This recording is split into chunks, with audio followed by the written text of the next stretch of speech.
116 ఏళ్ల వృద్ధురాలికి శ్రీవారి దర్శన భాగ్యం కల్పించింది టీటీడీ. కాలినడకన తిరుమలకు వెళ్తున్న వృద్ధురాలి వీడియో సోషల్ మీడియాలో ఇటీవల వైరల్ అయింది. శ్రీవారిపై వృద్ధురాలి అచంచలమైన భక్తికి స్పందించారు CM Chandrababu, TTD chairman B Naidu.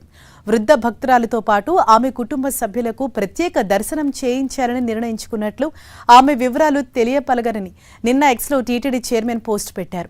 Chairman విజ్ఞప్తిపై సత్వరం స్పందించిన విజిలెన్స్ అధికారులు వృద్ధురాలి వివరాలు తెలుసుకున్నారు. వృద్ధురాలిని తమిళనాడులోని చెన్నై నగరానికి చెందిన నవనీతమ్మగా గుర్తించారు.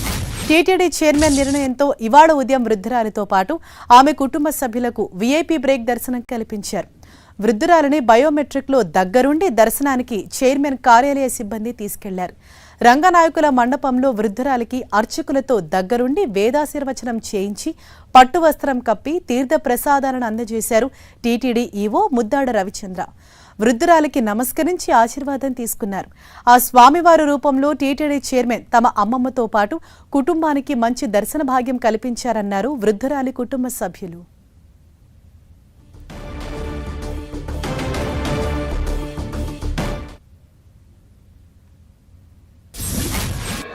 వైరల్ చేస్తే చైర్మన్ సార్కి వెళ్ళిన దానికి చైర్మన్ సార్ మాకు వీఐపీ దర్శనం కల్పించి మాకు మా అమ్మమ్మని అందరినీ దర్శనం ఇచ్చారు. చైర్మన్ సార్కి కృపంగా దైవ కృపంగా మాకు వీఐపీ దర్శనం అయిందన్న చాలా సంతోషంగా ఉంది. మర్చిపోయిన రోజుగా గుర్తుపెట్టుకుంటాము.